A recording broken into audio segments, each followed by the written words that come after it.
Hello everyone, आज start करेंगे हम अपना एक नया टॉपिक जिसका नाम है कंडीशन फॉर मैक्सिमम एफिशिएंसी। तो अब देखिए, हमें पता है कि हम डायरेक्टली इसके ऊपर जंप करते हैं। तो हमें पता है कि एफिशिएंसी का फॉर्मूला क्या होता है, N V two I two cos phi two divide by N V two I two cos phi two plus I two square R two plus P I. There P I is iron loss, this is copper loss. ठीक है, copper loss को हम variable loss भी बोलते हैं, तो ये आपको रिमेंबर रखना है, कई बार एग्जाम में पूछ लिया जाता है 2 नंबर में। अब देखिए स्टार्ट करते हैं। तो सबसे पहले हमें ईटा है, ईटा की हमें वैल्यू मैक्सिमम चाहिए। तो ईटा की वैल्यू मैक्सिमम निकालने के लिए अभी हमने देखी पहले करा क्या है, उसके बाद हम समझाएंगे आपको।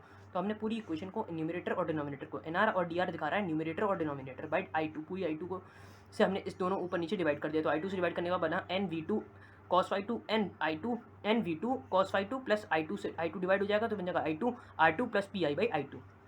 ठीक है, अब हमें पता है कि हमें मैक्सिमम एफिशिएंसी के लिए हमारा D eta over D I two, आपको ध्यान होगा जब आपने मैक्सिमम में पढ़ा है मैथ्स में, तो हमने पता था कि हम कंडीशंस निकालते थे कि उसका हमें मैक्सिमम जब चाहिए होता था तो हम क्या करते थे, पहले उसका D eta over that is D theta over D x निकालते थे। मान लीजिए कोई भी एक फंक्शन है एक्स को जिसको हम टी के रिस्पेक्ट में डिफरेंशिएट कर रहे हैं तो D x over D T निकालते थे, और फिर ये चेक करते थे कि अगर वो मैक्सिमम है तो D two X over D T square निकालना पड़ता था। ठीक है, और फिर हम चेक करते थे उसमें कि अगर वो लेस देन जीरो है तो वो उसकी मैक्सिमम वैल्यू देगा, और अगर ग्रेटर देन जीरो है तो वो अपनी मिनिमम वैल्यू देगा। तो बस वही हमने यहाँ पे लिख रखा है शॉर्ट वर्ड्स में। आई होप आपको ये चीज़ क्लियर हो गई होगी। अब देखिए इस कंडीशन के लिए ये कंडीशन कब हो पाएगी, पहले तो ये भी सोचने वाली बात है। मैक्सिमम एफिशिएंसी, ये है मेन एक्सप्रेशन। ठीक है, हमें मैक्सिमम एफिशिएंसी कब मिल पाएगी, ये भी देखिए सोचने वो मतलब इसमें आपको थिंक करना पड़ेगा। तो देखिए क्या करना पड़ेगा, सबसे पहले हमें पता है कि अगर हमें ईटा को मैक्सिमम बनाना है तो ईटा की वैल्यू को मैक्सिमम बनाने के लिए हमारा जो डिनोमिनेटर है वो हमारा मैक्सिमम होना, वो हमारा मिनिमम होना चाहिए। ठीक है, अगर ये मिनिमम होगा तभी तो हमारा ईटा की वैल्यू ज़्यादा आएगी। फॉर एग्जाम्पल अगर मैं ईटा इक्वल्स टू 3/2 लिखूँ तो जितना कम मेरा डिनोमिनेटर होगा उतना ही एन ईटा मेरा बड़ा होगा। फॉर एग्जाम्पल मैंने 3/1 लिया तो कौन सा बड़ा हुआ, यहाँ से आंसर 3 आ जाएगा और यहाँ से आंसर क्या आएगा 1.5 आ जाएगा।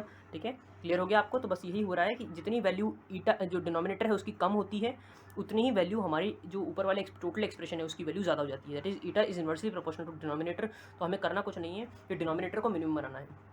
तो हमें पता है हमने डिनोमिनेटर को इधर करके लिख लिया N V two I two cos phi two N V two cos phi two plus I two R two plus P I by I to.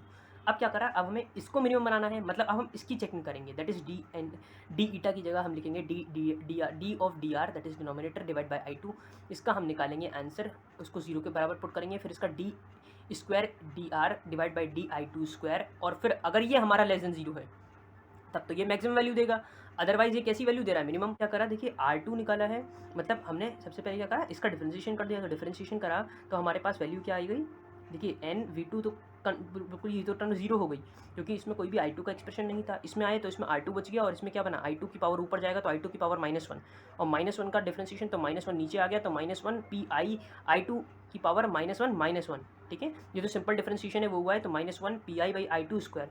नहीं समझ में आया तो फिर से समझिए, ये I2 ऊपर जाएगा तो ये बन जाएगा पी आई, और ये हो जाएगा I2 की पावर -1 नीचे आ जाएगा तो ये बन जाएगा -1 P I I two square I2 -2, क्योंकि पावर सब्ट्रैक्ट हो जाएंगी। n-1 वाला फॉर्मूला है, NaN-1 है ना।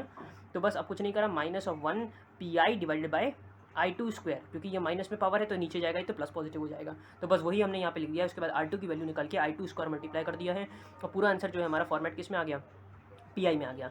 अब हमने क्या करा, अगेन करा डिफरेंशिएट सेकंड फर्स्ट नंबर वाली इक्वेशन को, क्योंकि हमने फर्स्ट लिख रखा है तो इसका डिफरेंशिएशन करेंगे तो हमारा अगेन आंसर क्या आ रहा है, +2 P I by I cube I cube of 2। ठीक है, तो इससे क्या पता लग रहा है कि हमारी ये वैल्यू बड़ी आ गई, मतलब डिनोमिनेटर की वैल्यू बड़ी हो गई। मतलब ये बता रहा है कि डिनोमिनेटर की वैल्यू, सॉरी कह रहा हूँ, उसका डबल डिफरेंशिएशन बड़ा हो गया। और डबल डिफरेंशिएशन का मतलब होता है उसकी वैल्यू जीरो से बड़ी होना, मतलब वो मिनिमम वैल्यू जनरेट कर रहा है। मतलब डिनोमिनेटर की वैल्यू मिनिमम है कब, जब हमारे पास ये वाली कंडीशन थी। एक तरीके से इसी कंडीशन की टेस्टिंग हो रही है, यही तो कंडीशन निकल के आ रही है जब हमने डिफरेंशिएट करा। तो इस कंडीशन के लिए हमारी डिनोमिनेटर की वैल्यू मिनिमम है, और डिनोमिनेटर की वैल्यू मिनिमम हो गई मतलब एफिशिएंसी क्या हो गई, मैक्सिमम हो गई। तो मैक्सिमम हमारी एफिशिएंसी हो गई। तो बस वही हमने यहाँ पे लिख रखा है कि hence denominator will be minimum for this condition, hence for the maximum efficiency the equation 2 is the required condition। तो ये हमारी रिक्वायर्ड कंडीशन थी मैक्सिमम एफिशिएंसी के लिए। तो बस इसमें ज़्यादा कुछ नहीं था, एक छोटा सा प्रूफ था। ये प्रूफ कई बार पूछा जाता है AKTU के एग्जाम्स में। तो आई होप आपको ये समझ में आ गया होगा। कोई डाउट हो तो कमेंट सेक्शन में आप पूछ सकते हैं। आज के लिए इतना ही। Thanks for watching, have a nice day.